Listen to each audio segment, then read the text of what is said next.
comunidade de Jomeb Talking, sejam muito bem-vindos. Meu nome é Joana. Meu nome é Gabriela e você está assistindo a mais um episódio do Jomeb Talks. Bom, neste quadro nós estamos com uma convidada muito especial, a Luana Camila Henchen. Seja muito bem-vinda. Eu quero agradecer que você está aqui com a gente e é muito especial a sua presença aqui. Obrigada, fico muito feliz com o convite, uma oportunidade maravilhosa. Obrigada. Luana, sobre o seu livro, como foi produzir ele? A gente está falando do meu livro Plantação de Sol, né? Então, Plantação de Sol é o meu primeiro livro, né? O meu livro de estreia. Eu escrevo faz muito tempo, mas eu estava esperando uma história especial para ser a primeira. E aí ele nasceu no retorno de uma viagem de estudos, porque eu sou estudante de literatura, né? Eu faço pesquisa de doutorado em literatura. E comecei a escrever imediatamente quando veio a ideia e passei algumas semanas lapidando. Eu queria que fosse um conto ilustrado, mas para todas as idades, que não fosse um livro para criança pequena, nem um livro para gente grande e que atendesse a todos os públicos. E ele nasceu como resultado de mais de 20 anos de experiência como professora, de uma vida inteira como leitora, das minhas pesquisas, né, de mestrado e de doutorado, da minha experiência como mediadora de literatura para criança pequena, mas também para adultos. Então, quando juntou tudo isso, eu consegui entender o tipo de livro que eu queria fazer, assim, que as crianças se encantassem, mas que os adultos que não têm o hábito de ler livro ilustrado, que fossem ler achando que é só um livro para criança e levassem consigo alguma coisa especial do livro. Então, essa é a ideia básica da concepção dele. Incrível! Eu li o livro e eu achei muito interessante como no final do livro você colocou um QR Code para pessoas que não conseguem ouvir, né, e pessoas que também não conseguem ler, para que elas possam poder escutar e possam poder assistir essa história. Eu achei isso muito interessante, é uma coisa que a gente não vê em livros comuns. É uma coisa que pessoas que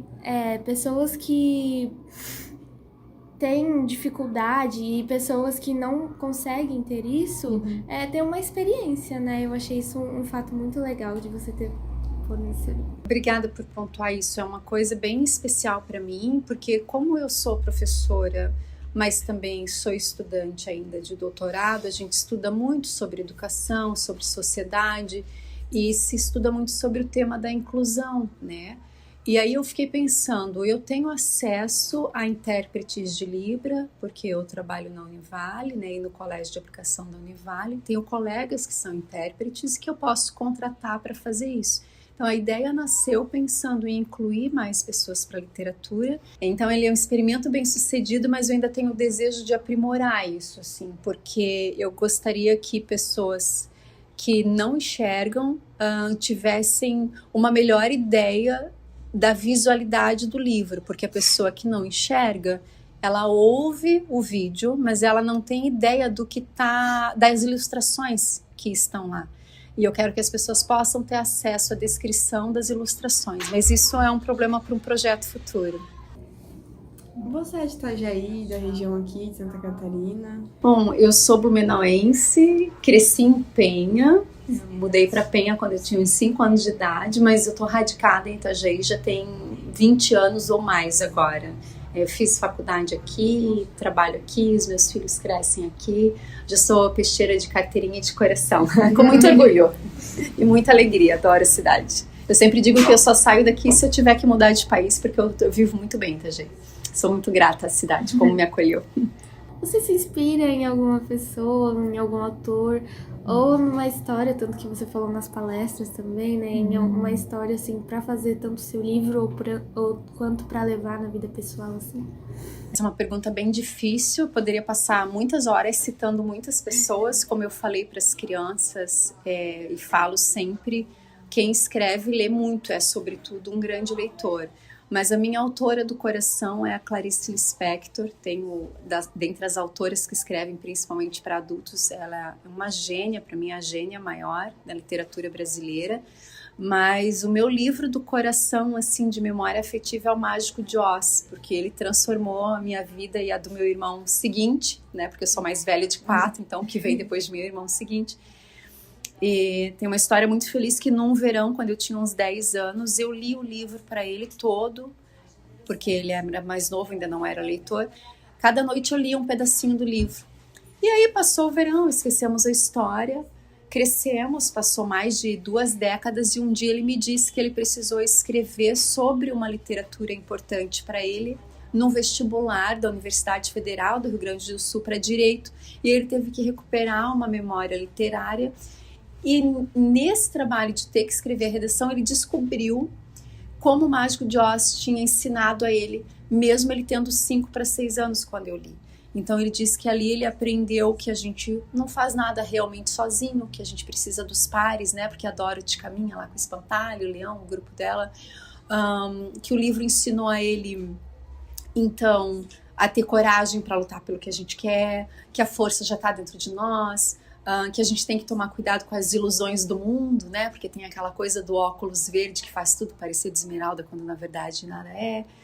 E ele ter me contado isso foi muito especial porque eu estava começando o mestrado e aí eu falei, opa, a literatura não transformou só o meu modo de ser, de entender e de viver, transformou meu irmão também, então ela pode fazer isso por todos. E aí foi juntando isso tudo que eu fui me aproximando cada vez mais da literatura e tendo vontade de escrever textos que pudessem inspirar outras pessoas assim como essa história me inspirou e ao meu irmão também.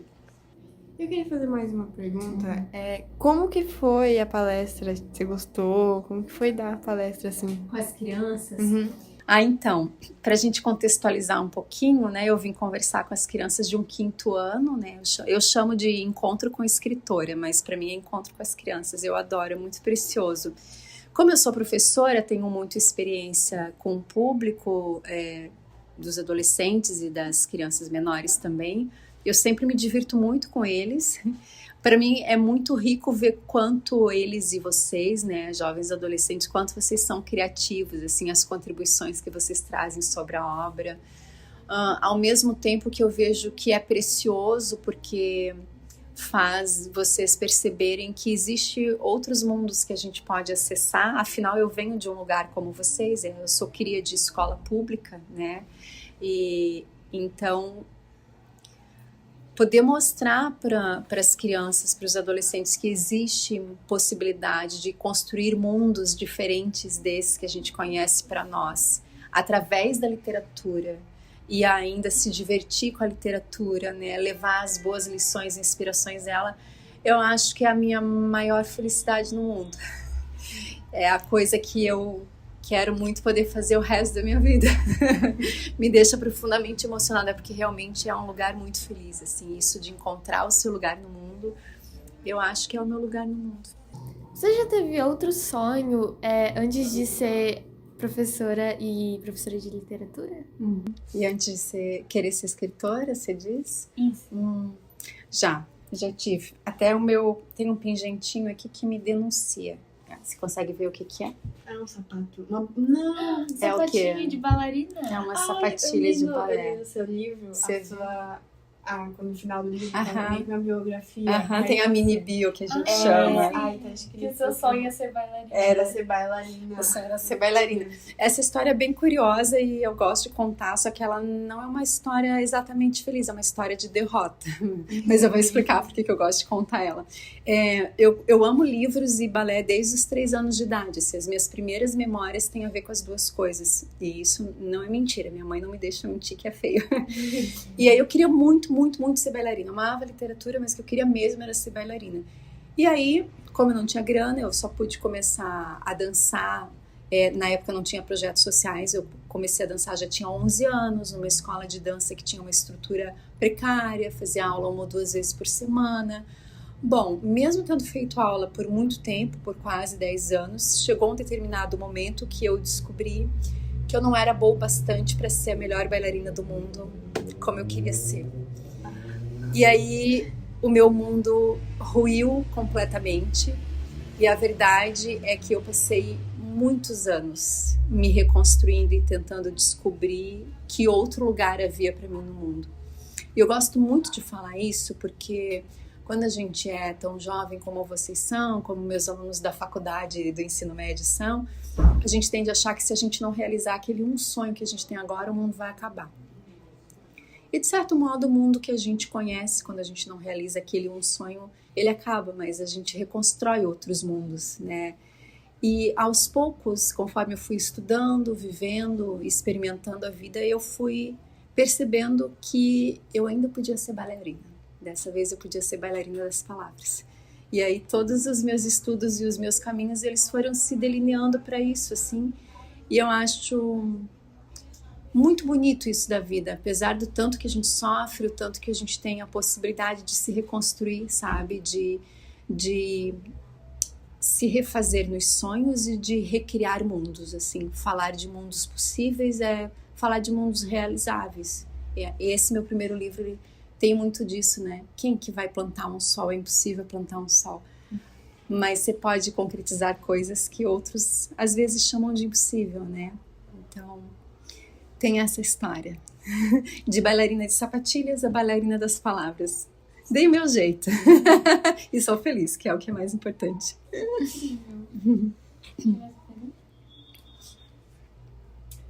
Tipo, eu acho legal falar que você saiu de uma escola pública pra ser uma escritora, assim. Como que foi, assim, né? Porque hoje em dia muita gente na escola pública acha que não vai ter futuro, assim, mas não é bem assim, né? Não, é uma ótima pergunta. Não ter dinheiro dificulta as coisas, mas não impossibilita. Eu acho que o que define de fato as coisas é a nossa força de vontade. Idealmente, não deve ser tudo tão difícil. Idealmente, todos deveriam ter acesso. Nem sempre isso acontece, mas hoje a gente tem muito mais possibilidades, né, por meio dos programas públicos de acesso e de permanência, que nem sempre existiram. Então, eu fiz até o ensino médio em escola pública, né? Inclusive a escola do meu coração, onde eu estudei a vida inteira, fica em Penha, a escola estadual Manuel Henrique de Assis. E pretendo chegar lá um dia para ter essa conversa com eles, estamos tentando. E aí depois, quando eu fui fazer a faculdade, eu não podia pagar a faculdade. Então eu trabalhava o dia todo, ia para poder pagar a faculdade à noite. E aí eu descobri que tinha os programas de bolsa, vários tipos de bolsa de estudo diferente. E aí eu me inscrevi num desses e por mais da metade da faculdade eu tive acesso à bolsa de estudo, que dava um descontão, assim, não pagava tudo, mas dava um descontão. E aí eu tive acesso a uma bolsa que foi determinante na minha vida, na minha carreira, que foi uma bolsa de pesquisa. Hoje, inclusive, já existe para o ensino médio, fica a dica para quem é do ensino médio, para quem vai para o ensino médio, a gente chama de PIBIC Ensino Médio. Não é em todas as escolas que tem, mas aí vocês podem fazer pesquisa, porque você ganha um valor, né, para realizar pesquisa com um professor que vai te orientar. Então, eu fui fazer isso só na faculdade, mas na faculdade isso me deu bolsa de estudo.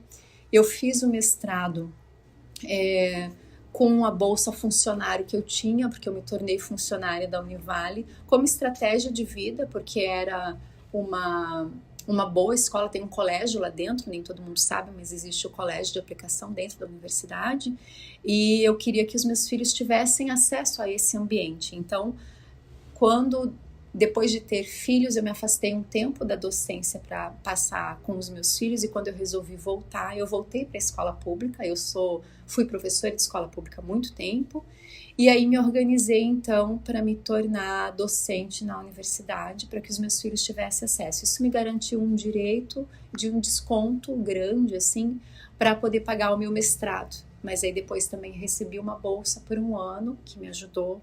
E hoje eu curso doutorado com bolsa de estudo 100%. Na verdade, hoje eu sou paga para fazer o doutorado. Eu consegui acessar uma bolsa em que eu não apenas não pago o curso, como eu ainda recebo um valor extra para poder trabalhar menos e ter tempo de estudar. Porque não basta você não precisar pagar, você precisa ter tempo para se dedicar aos estudos. Então eu ainda trabalho como professora, mas em tempo parcial, né? Eu não trabalho, como a gente fala, 40 horas. E é importante dizer, Como que a gente consegue, né? Precisa se informar no site das universidades, né? Tem várias universidades na região, ou faculdades, né? A Univale é a nossa principal referência, mas quem pretende estudar em outra cidade ou precisar se mudar, basta se informar. E você precisa estudar. Para quem se dedica, para quem se esforça, vai haver oportunidade. O que não dá é fazer o mínimo possível e esperar que as coisas aconteçam. Volto a dizer que eu entendo que o ideal é que todos tivessem oportunidade, né? Mas existe grandes possibilidades de você conseguir bolsas de estudo. Inclusive, dentro da bolsa do doutorado que eu tenho, eu ralei muito por 2 anos e consegui mais uma bolsa. Eu consegui uma bolsa que se chama Bolsa Sanduíche. E ela tem esse nome engraçado porque ela funciona assim. Você começa o doutorado no seu país. No meio do caminho você vai estudar uma parte do seu doutorado no exterior. E depois você volta e acaba o seu doutorado no seu país. Então eu fiz tudo o que precisava, produzi artigo científico, publiquei, fiz um plano de trabalho com toda a orientação da minha orientadora, né, a professora doutora Daíde Aguiar Neitzel. A gente precisa sempre de um tutor, alguém que nos oriente. E aí eu fui aprovada e agora em agosto, no final do mês, eu viajo para a França, onde eu vou passar 6 meses com bolsa de estudo, fazendo a minha pesquisa, continuando a minha pesquisa do doutorado, que é claro, é sobre literatura e educação. Não poderia ser de outra forma, né? Eu sou professora de língua e de literatura no colégio, na faculdade, na especialização, e a minha vida gira em torno desse tema. É claro que eu estou muito feliz, muito ansiosa, né? Porque a vida cobra os seus preços. Eu vou precisar me afastar dos meus alunos, com os quais eu me preocupo muito, os que me conhecem sabem, dos meus filhos, né? Não é vida de turista, mas imaginem que para alguém que cresce em escola pública, né? A minha mãe, imagina, caminhava 10 quilômetros descalça para frequentar a escola. A mãe da minha mãe, que é uma das pessoas homenageadas com esse livro, era analfabeta. Então, acessar um doutorado, estudar fora do país é um privilégio, ainda é para poucos, mas eu acho que é espaço para aqueles que sonham e se dedicam, assim. Eu realmente espero que as pessoas que estejam acompanhando o podcast, que tenham desejo de realizar sonhos, que elas possam plantá-los e colhê-los. Fico na torcida. Incrível. Você pretende lançar mais algum livro ou você já tem uma ideia em mente, assim, para publicar? Lançar muitos livros. Eu espero, sinceramente, farei todo o possível para que vocês ouçam falar muito dos meus livros ainda no futuro. Na verdade, eu tenho uma ideia para sequência de Plantação de Sol. Aí eu preciso dizer que foi ilustrado lindamente pela Omari de Aguiar Neitzel, porque eu mesma não desenho nem boneco palito, né? Eu gosto de dizer isso. A Omari foi genial em materializar as minhas ideias. Então eu tinha as ideias, foi um trabalho bem colaborativo, como ela diz, e eu descrevia essas ideias e ela ia materializando isso, e quando eu ficava na dúvida, tinha lacunas, ela me sugeria, ela foi maravilhosa. A minha editora, que é a Editora Onda, de Barra Velha. Então eu tenho uma ideia para sequência, não posso dizer como vai ser, mas eu já tenho uma ideia para quando eu voltar dos meus estudos na França, eu publicar a continuação desse, e tem vários outros textos em mente, assim, já rascunhados, alguns que eu sei que os meus estudos lá vão me inspirar muito, né? Mas tudo depende de recursos, né? Esse aqui mesmo eu me endividei para fazer. Quem quiser apoiar a sonhadora pode buscar um livro, porque ele está à venda. Eu tenho vários exemplares ainda, tá na Livraria Catarinense, em breve vai estar na Amazon, mas eu sou super acessível, até viajar eu tô todos os dias na universidade, consigo entregar lá pessoalmente. Vocês conseguem falar comigo pela rede social, eu uso o Instagram desde janeiro, porque para estudar, trabalhar, fazer tudo isso que eu fiz por 2 anos, eu abri mão do Instagram para dar conta da vida. Aí voltei em janeiro antes de lançar o livro. Então o meu arroba lá é Luana_CamilaH, bem simples do jeito que se fala. E aí pode me chamar no inbox. Às vezes eu demoro um pouquinho para responder, mas eu sempre respondo e fico muito feliz de trocar ideias com as pessoas. Sim, tanto a ilustração do seu livro é muito linda. Valeu, Mari! Nossa, é incrível a sensação que dá, assim. O livro é incrível. Eu acho bem legal que, tipo assim, você passa a mão, parece um alto relevo. Tem uma textura na capa, né? E esse formato? Sim, legal. É também, bem diferente. As pessoas dizem logo, é diferente porque ele é em pé, né? O formato, como ele é baseado muito nos meus estudos, né? Tem muita emoção, mas tem muita teoria envolvida, muito estudo. Eu quis fazer esse formato como uma referência ao tema. Porque as pessoas têm relacionado ele com o girassol, porque dentro dele tem um girassol, mas o girassol é um símbolo de marcar as horas felizes, né? E esse livro definitivamente não é sobre marcar as horas felizes, né? A provocação que tem aqui atrás é o que você faria se sua coisa favorita da vida começasse a desaparecer. E se ninguém dissesse que é impossível impedir que isso aconteça. Então ele é muito mais sobre correr atrás daquilo que falta na nossa vida, daquilo que a gente deseja ter na nossa vida.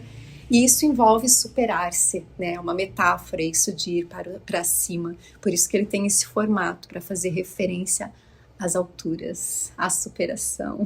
Incrível.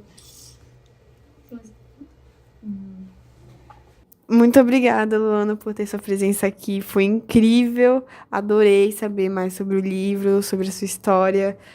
Incrível. Agora eu queria deixar esse espaço, né, aberto para caso você queira falar alguma coisa, agradecer alguém, sei lá. Tudo seu. Além de agradecer a vocês, né, que são o motivo de eu estar aqui, e agradecer a equipe da Univale envolvida nesse projeto que arrecadou livros para doar para a escola, principalmente na figura da professora Elizabeth, da professora Isaura e da professora Rúbia, os estudantes da universidade também envolvidos. É uma alegria muito grande. Eu preciso sempre dizer obrigada ao Colégio de Aplicação da Univale e à universidade, porque eles são muito apoiadores assim, dos nossos sonhos e projetos. É sempre voa, professora, a gente está feliz de te apoiar, isso é maravilhoso, sou muito grata. Acho que é isso, o meu grupo de pesquisa da universidade. De novo, a gente não faz nada sozinho, né? Eu aprendi muito com o meu grupo de pesquisa, estou nele desde 2019. Acho que isso vale para todos nós que somos estudantes, né? Nas discussões em grupo a gente cresce muito, assim. Então, a minha orientadora, os colegas de grupo, os familiares que me apoiaram.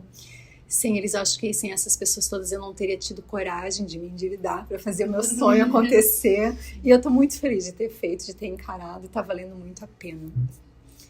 E a última coisa eu desejo honestamente que as pessoas encontrem a força necessária para plantar os seus próprios sonhos, para cultivar esse plantio e para ver florescer e colher bem os frutos. Eu acho que o mundo se torna um lugar melhor quando a gente investe a coragem de fazer acontecer aquilo que a gente acredita que é bom.